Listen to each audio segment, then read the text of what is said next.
Marian ഭക്തരുടെ സ്നേഹസംഗമ വേദിയായി ഇടുക്കി രൂപത 5ാമത് മരിയൻ തീർത്ഥാടനം.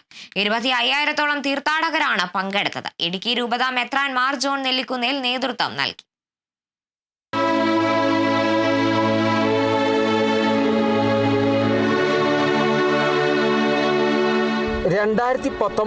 രാജക്കാട് ദേവാലയത്തിൽ നിന്നും മരിയൻ തീർത്ഥാടനം ആരംഭിച്ചത്.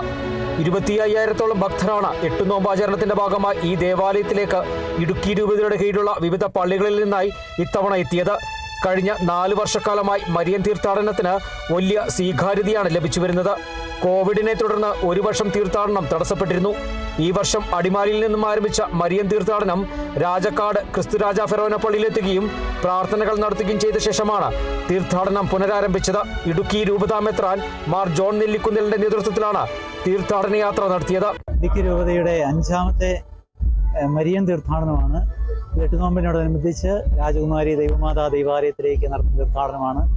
ഇന്നലെ വൈകുന്നേരം അടിമാലി സെഞ്ചിയോട് തീർത്ഥാടന കേന്ദ്രത്തിൽ നിന്ന് ഉച്ചകഴിഞ്ഞ് 3:15 മണിയോടെ ആരംഭിച്ച തീർത്ഥാടനം രാജക്കാട് ക്രിസ്തുരാജ ഫെറോന പള്ളിയിൽ രാത്രി 12:45 സമാപിച്ചു. ഇന്ന് 8:45 ആരാധനയോടുകൂടി ആരംഭിച്ച തീർത്ഥാടനം ഇപ്പോൾ രാജകുമാരി ദൈവമാതാ ദൈവാലയത്തിൽ എത്തിച്ചേരുകയാണ്. വലിയ ദൈവാനുഗ്രഹത്തിൻ്റെയും ആത്മീയ വളർച്ചയുടെയും കൂട്ടായ്മയുടെയും സന്തോഷത്തിന്റെ എല്ലാം ഒരു അനുഭവമാണ് ഈ തീർത്ഥാടനം.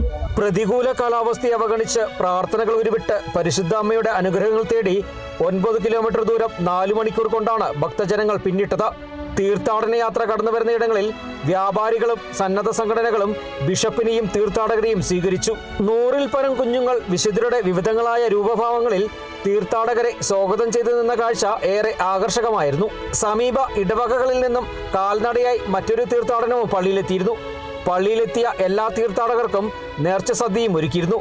തുടർന്ന് സീറോ മലബാർ സഭ major archbishop Mar Raphael തട്ടലിന്റെ മുഖ്യ കാർമ്മികത്വത്തിൽ ആഘോഷമായ പൊന്തിഫിക്കൽ കുർബാനയും നടന്നു.